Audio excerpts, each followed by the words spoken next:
చూస్తున్నాము హైదరాబాద్ కొత్తపేటలో పార్కింగ్ గొడవ హత్య కేసులో కూడా కొత్త కోణాలు అయితే వెలుగులోకి వస్తున్నాయి. అయితే ఈ నెల 21న సాయంత్రం జరిగిన ఘటనలో కూడా నాగిరెడ్డి అనే వ్యక్తి మృతి చెందాడు. అయితే ఈ ఘటన అతని భార్య ఆలస్యంగా ఇటు పోలీసులకు ఫిర్యాదు చేయడంతో కూడా ఈ ఘటన అయితే ఆలస్యంగా వెలుగులోకి వచ్చిందనే చెప్పాలి. అయితే కేవలం కారు పార్కింగ్ వివాదంలో చెలరేగిన ఘటనలో కూడా అటు ఎవరైతే కృష్ణ అనే వ్యక్తి బలంగా నాగిరెడ్డిపై కొట్టడంతోనే అతను అక్కడికక్కడే చనిపోయాడు. అయితే కారు పార్కింగ్ విషయంలో కూడా వీళ్ళిద్దరికైతే గొడవ తలెత్తింది. సో అయితే రాజమండ్రి నుంచి వచ్చిన కృష్ణ అయితే ఇటు నాగిరెడ్డి ఇంట్లో నివాసం ఉంటున్న అత్తమావుల ఇంటికి వచ్చాడు. అయితే నాగిరెడ్డి గత 13 ఏళ్ల నుంచి కూడా అక్కడే నివాసం ఉంటున్నాడు. అయితే ఈ సమయంలో కూడా ఈ నెల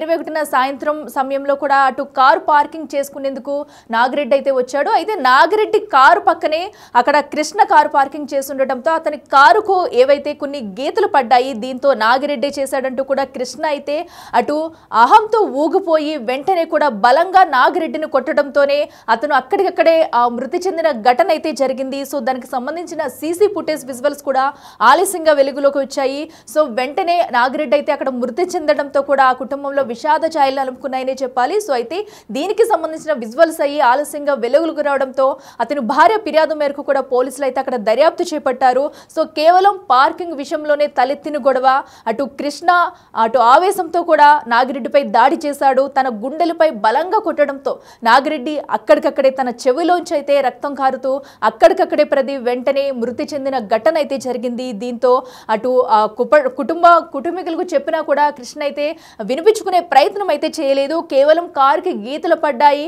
అనే ఉద్దేశంతోనే కేవలం అనుమానంతోనే అటు మనం చూసుకున్నట్టయితే అటు సీసీటీవీ ఫుటేజ్ లో కూడా అటు నాగిరెడ్డి కారు కానీ కృష్ణ కారుకి ఎక్కడా కూడా అటాచ్ అయ్యి లేదు. కేవలం అనుమానంతోనే ఇటు కృష్ణ అయితే అటు అహంతో ఊగిపోయి నాగిరెడ్డిపై అయితే ఏకంగా దాడి చేశాడు. ఒక్కసారిగా తన గుండెలపై బలంగా కొట్టడంతోనే అక్కడికక్కడే చెవులోంచి రక్తం కారుతూ వెంటనే స్పృహ తప్పి కోల్పోయి అక్కడికక్కడే మృతి చెందిన ఘటన అయితే ఆలస్యంగా వచ్చింది. అయితే పోలీసులు కేసు నమోదు చేసి దర్యాప్తు చేస్తున్నారు.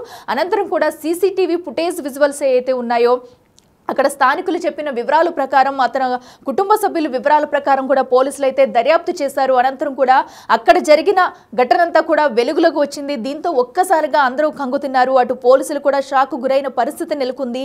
సో ఎందుకంటే తన తప్పు ఏమీ లేనప్పుడు కూడా ఒక వ్యక్తి మృతి చెందిన సంఘటన అయితే మనం చూస్తున్నాము. ఏకంగా ఎంతో విచక్షణ రహితంగా ఒక్కసారిగా కోపంతో ఊగిపోయిన కృష్ణ అయితే నాగిరెడ్డిపై బలంగా దాడి చేశాడు. దీంతో ఒక్కసారిగా వెంటనే ఆయన చనిపోయిన ఘటన అయితే చూసాము. అయితే దీనికి సంబంధించి కూడా అటు ఆయన భార్య ఫిర్యాదు చేశారు. సో ఫిర్యాదు చేయడంతో కూడా పోలీసులు అయితే దీనిపై విచారించి దర్యాప్తు చేసిన అనంతరం సీసీటీవీ ఫుటేజ్ మొత్తం కూడా మనం బిగ్ టీవీ స్క్రీన్ మీద కూడా ఎక్స్క్లూజివ్గా చూస్తున్నాం. సీసీ ఫుటేజ్లో అయితే సో అక్కడ జరిగిన ఘర్షణ మొత్తం కూడా చూస్తున్నాము. సో అయితే ఇదంతా పరిశీలించిన తర్వాత కూడా ఆ కారుకి సంబంధించి అసలు నాగిరెడ్డి కారు వల్ల ఎలాంటి ప్రమాదం జరగలేదు, అసలు అట్లీస్ట్ ఆ కారును కూడా టచ్ చేయలేదు అనే విషయాలు అయితే బయటకు వచ్చాయి. సో దీంతో ఇప్పుడు అటు కృష్ణపై ఎలాంటి చర్యలు తీసుకుంటారనేది కూడా చూడాలి. సో అయితే ఈ నేపథ్యంలో కూడా బిగ్ టీవీ వెళ్ళి అక్కడ అపార్ట్మెంట్ వాసులతో కూడా మాట్లాడడం జరిగింది. అసలు ఆ సమయంలో ఆ రోజు ఏం జరిగింది ఏంటనేది ప్రతి విషయాన్ని కూడా బిగ్ టీవీ క్షుణ్ణంగా పరిశీలించింది. అసలు ఆ రోజు జరిగిన ఘటన తీరును అక్కడ ఉన్న స్థానికులను కూడా ప్రశ్నించింది బిగ్ టీవీ. ఇక మా ప్రతినిధి గౌతమి అయితే అక్కడికి వెళ్ళి మరిన్ని వివరాలు అయితే సేకరించారు. సో వాళ్ళు ఏమన్నారో ఒకసారి చూద్దాం. చైతన్యపురి కాలనీలోని ఆలస్యంగా ఒక ఘటన వెలుగులోకి రావడం కూడా జరిగింది. అయితే మే 21 తారీఖున జరిగిన ఈ సంఘటన రీసెంట్గా అయితే బయటికి రావడం జరిగింది. అంటే అపార్ట్మెంట్ వాసులు ప్రెస్ మీట్ పెట్టి అంటే పేపర్కి ఎక్కించిన తర్వాత అప్పుడు మీడియాకి ఇది తెలియజేయడం కూడా జరిగింది. అయితే ముఖ్యంగా ఇదే అపార్ట్మెంట్లోని ప్రెసిడెంట్గా ఉంటున్న నాగిరెడ్డి అనే వ్యక్తికి, అలాగే ఇదే అపార్ట్మెంట్లోని ఇంకొక ఫ్లాట్లో రెంట్కుంటున్న వాళ్ళ ఇంటికి వచ్చిన చుట్టాలు ఎవరైతే ఉన్నారో ఇతనికి పార్కింగ్ ప్లేస్లోని వచ్చిన వాగ్వాదం కారణంగా అతను హఠాత్తుగా చనిపోవడం కూడా జరిగింది. అయితే ఇద్దరు కూడా గొడవ ఇదే బయట ఇంటికి ఎవరైతే సెకండ్ ఫ్లోర్కి రెంట్కి ఉన్న వ్యక్తి వాళ్ళ ఇంటికి వచ్చిన చుట్టాలు యొక్క కార్ పార్కింగ్ చేసిన ఏరియా ఏదైతే ఉందో సో నాగిరెడ్డి ఇదే అపార్ట్మెంట్కి ప్రెసిడెంట్గా వర్క్ చేస్తూ ఉన్నారు. సో అతని కార్కి బంపర్కి సంబంధించి డ్యామేజ్ అయింది అని చెప్పి కూడా ఇద్దరు వాగ్వాదానికి దిగడం కూడా జరిగింది. అయితే సుమారు 5 గంటల ప్రాంతంలోని ఈ గొడవ జరిగినట్టు కూడా తెలుస్తుంది. సో వెంటనే చుట్టుపక్కల వాళ్ళందరూ కూడా వచ్చి ఆ గొడవని ఆపే ప్రయత్నం కూడా చేశారు. సో ఇద్దరు కూడా బలంగా కొట్టుకున్న పరిస్థితి కూడా అక్కడ ఏర్పడింది. అయితే దీనికి సంబంధించిన విజువల్స్ కూడా మనం బిగ్ టీవీ స్క్రీన్ పైన కూడా మీరు చూడొచ్చు. అయితే వాగ్వాదం జరిగిన తర్వాత ఇద్దరిని కూడా ఆపే ప్రయత్నం చేశారు. వెంటనే నాగిరెడ్డి పైన ఇంటికి చుట్టంగా వచ్చిన వ్యక్తి ఎవరైతే ఉన్నారో అతను బలంగా దాడి చేయడం కూడా జరిగింది. దాడి చేసిన తర్వాత అతనికి ఇంటర్నల్గా కూడా అతనికి చెప్పుకోలేని దెబ్బలు తగిలాయి. ఇంటర్నల్ బ్లీడింగ్ కావడంతో వెంటనే అతనికి చెవులో నుంచి అలాగే నోట్లో నుంచి కూడా నురగ రావడం కూడా జరిగింది. సో వెంటనే అతని భార్య అన్నపూర్ణ ఎవరైతే ఉన్నారో వెంటనే పైనుంచి కిందకి రావడం జరిగింది. సో వెంటనే అతన్ని నాగిరెడ్డిని ఇంటికి తీసుకువెళ్ళిన తర్వాత చూసుకుంటే ఒకసారిగా ఈ పక్కనున్న చైర్లో కూర్చోబెట్టడం కూడా జరిగింది అని చెప్పి వాళ్ళ వైఫ్ మనతో పాటు కూడా మాట్లాడడం జరిగింది. ఆయన కూర్చోబెట్టిన విత్ ఇన్ ఫ్రాక్షన్ ఆఫ్ సెకండ్స్లోనే అతను అపస్మారక స్థితిలోకి వెళ్ళిపోయినట్టు కూడా తెలుస్తుంది. సో వెంటనే హాస్పిటల్కి తరలించిన టైంలోనే హాస్పిటల్కి వెళ్తున్న దారి మార్గంలోనే ఆయన చనిపోయినట్టు కూడా తెలుస్తుంది. అసలు ఈ వాగ్వాదం కేవలం పార్కింగ్ విషయంలోనే జరిగిందా, లేకపోతే ఇంతకుముందు ఏమైనా ఇష్యూస్ ఏమైనా ఉన్నాయి అంటే అపార్ట్మెంట్లో ఉన్న ప్రెసిడెంట్కి కావచ్చు, అంటే నాగిరెడ్డికి కావచ్చు, అలాగే వేరే అపార్ట్మెంట్లో వేరే ఫ్లాట్లో అంటే 4th ఫ్లోర్లో ఉన్న ఫ్లాట్లో ఎవరైతే ఉన్నారో వాళ్ళకి సంబంధించి వీళ్ళిద్దరికి ఏమైనా వాగ్వాదాలు ఉన్నాయా, సో దీని కారణంగా ఏమైనా జరిగిందా అన్న అనుమానాలు కూడా ఇవాళ తలెత్తుతున్నాయి. సో ఇక్కడ అపార్ట్మెంట్కి సంబంధించిన వాళ్ళు ఉన్నారు. అసలు ఏం జరిగింది ఏంటి ఆ రోజు అన్న విషయాలు వాళ్ళ మాటలో తెలుసుకుందాం. రైట్, అపార్ట్మెంట్ సెక్రటరీ మనతో పాటు ఉన్నారు. అసలు ఆ రోజు ఈవినింగ్ ఏం జరిగింది ఏంటి అన్న విషయాలు తెలుసుకుందాం. సార్, అసలు ఈవినింగ్ టైం అప్పుడు అసలు ఏం జరిగింది, మీరు ఇక్కడే ఉన్నట్టున్నారు కదా? మేము ఇక్కడే ఉన్నామమ్మా. సుమారు 21 తారీఖు నాడు 5 గంటల ప్రాంతంలో మేము ఫ్లాట్లోనే ఉన్నాము. కింది నుంచి మా ప్రెసిడెంట్ గారి గొంతు కొంచెం గట్టిగా వినబడ్డాయి. మేము మాది ఇటు సైడ్ కాబట్టి బాల్కనీ నుంచి చూసేసరికి ఇక్కడ కింద మా ప్రెసిడెంట్ గారు ఇంకెవరో కొట్లాడుకోవడం జరిగింది. అది చూసి నేను వెంబడే ఇక్కడ దిగాను. దిగి చాలా మట్టు కూడా అసలు వాళ్ళ ఇద్దరిని కూడా కంట్రోల్ చేశాము. అంతకుముందు వాళ్ళ మధ్యలో చిన్న కారు గొడవల అసలు అక్కడైతే ఎటువంటి ప్రాబ్లం అసలు కారుకి ఇట్లా తాకనట్లుంది. అసలు డ్యామేజ్ ఏం అవ్వలేదు. డ్యామేజ్ కాదు అసలు కారుకి ఈవెన్ ఇంత చిన్న గ్యాప్ తాకనట్లు డ్యామేజ్ అయితే కనబడలేదు అసలు.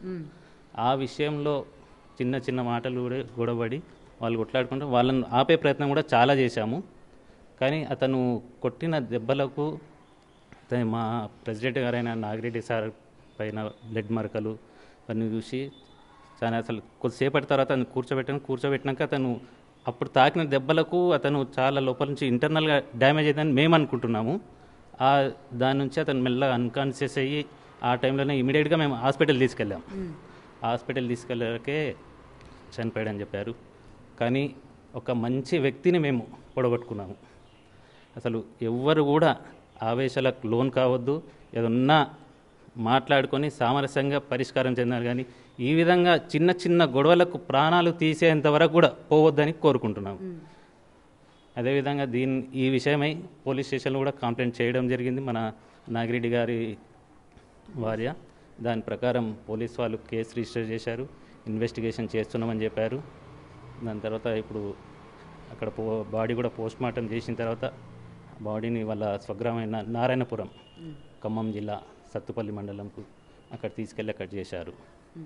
అండ్ సార్, అంటే మీరు అంటున్నారు కదా ఎటువంటి డ్యామేజ్ కూడా జరగలేదు, చిన్న గ్యాప్లోనే కార్ పెట్టడం జరిగింది అని.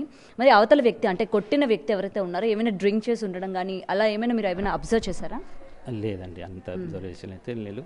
దాదాపు అయితే అప్పుడు అంటే మేము ఆ టైంలో దాదాపు వాళ్ళని గొడవ నుంచి ఆపడానికే ప్రయత్నిస్తాం కానీ ఆ టైంలో ఆ విధంగా అయితే మాకైతే కనబడలేదు. ఓకే ఓకే, అంటే ఎటువంటి కారణం లేకుండా అంత కొట్టుకునే అంతవరకు వెళ్ళింది కదా? అంటే కారణం అంటే చెప్తున్నా, ఆ కార్ విషయంలో గొడవ జరిగిందని తెలిసిందంతే. మేజర్ అయితే అదే, దాని తప్ప వేరే ఎటువంటి విషయాలు లేవు. మాట పెరిగి ఆ విధంగా. ఓకే, అండ్ కొట్టిన వ్యక్తిని ఇంతకు ముందు ఎప్పుడైనా చూసారా సార్ మీ అపార్ట్మెంట్లో? లేదండి, ఎప్పుడు చూడలేదు. అతను మా అపార్ట్మెంట్లో రెంట్కున్న వాళ్ళ ఇంటికి వచ్చాడు, వాళ్ళ అల్లుడని తర్వాత తెలిసింది. ఓకే ఓకే, మరి వాళ్ళ అల్లుడు ఇలా చేసినప్పుడు అపార్ట్మెంట్కి సంబంధించిన వాళ్ళు ఎవరు కూడా రావడం కానీ రెస్పాన్స్ తీసుకోవడం కానీ, అంటే ఈ రోజు వరకు పోలీసులు ఆ కొట్టిన వ్యక్తిని అదుపులోకి తీసుకోవడం కానీ ఏమైనా జరిగినాయా?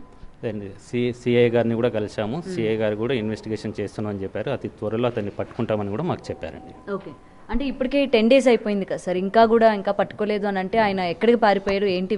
వీళ్ళు కూడా ఇప్పుడు ఉన్నారా, వెళ్ళిపోయారా అపార్ట్మెంట్ దగ్గర? ఇప్పుడు 402 దాంట్లో అయితే ఇప్పుడైతే ఎవరు లేరమ్మా. అంటే ఇన్సిడెంట్ జరిగిన రోజే వాళ్ళు వెళ్ళిపోయినారా? ఇన్సిడెంట్ జరిగిన రోజే వెళ్ళిపోయారు. ఓకే ఓకే, మేమందరం కూడా ఎట్లా అంటే ఇప్పుడు సార్ ఎంబడి ఇప్పుడు నాగిరెడ్డి గారిని ఇక్కడ హాస్పిటల్ షిఫ్ట్ చేసి అందరం అక్కడ ఉన్నాము కాబట్టి వీళ్ళపైన మేము ఎట్లా అంటే మనిషిని మేము కాపాడుకోవాలనే ఉద్దేశంతో అతను ఎంబడి ఉన్నాము. కానీ ఆల్ ఆఫ్ సడన్ అసలు మేము అలా వెళ్ళి